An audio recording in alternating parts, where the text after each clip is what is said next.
எல்லாரும் எப்படி இருக்கீங்க? இப்போ வந்து கிட்னியில் கல் இருக்கவங்களுக்கு வந்து இந்த வாழைத்தண்டு சூப் வந்து எப்படி செய்யலான்னு பார்க்கலாம்.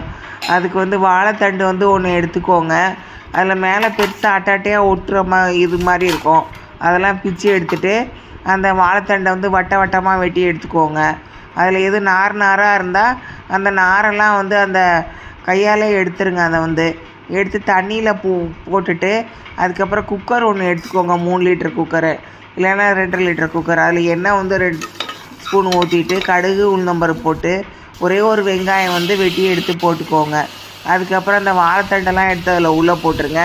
1 ஸ்பூன் உப்பு போட்டுக்கோங்க. 1 ஸ்பூன் வந்து மிளகு போட்டுக்கோங்க. தண்ணி வந்து ஒரு 1/2 லிட்டர் எடுத்து 1/2 லிட்டர் தண்ணி ஊற்றிடுங்க. இது வின்னர் ஆச்சி சமையல் தமிழ். சப்ஸ்கிரைப் பண்ணுங்கள். நன்றி. அதுக்கப்புறம் வந்து கேஸ் ஸ்டவ்வில் வந்து ஆவி வந்தோடனே வெயிட்டை போட்டுட்டு கேஸ் ஸ்டவ்லேயே வந்து மீடியத்தில் வச்சுக்கோங்க. ஒரு விசில் வந்தோடனே ஆஃப் பண்ணிடுங்க. அதுக்கப்புறம் அந்த இதை எடுத்து வடிகட்டுறதுல எடுத்து எல்லாத்துலேயும் வந்து வடிகட்டி எடுத்துக்கோங்க.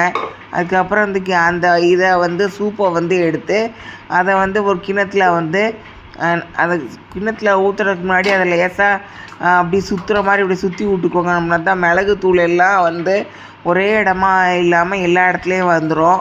அதுக்காக அப்படி ஊற்றிட்டு 2 கிண்ணமாக ஊற்றிட்டுக்கோங்க. ஊற்றிட்டு ஸ்பூன் போட்டு சாப்பிடுங்க. இதை மாதிரி சமைச்சு சாப்பிட்டுட்டு உங்கள் கமெண்ட்ஸ் எல்லாம் வந்து எனக்கு அனுப்புங்க. நன்றி.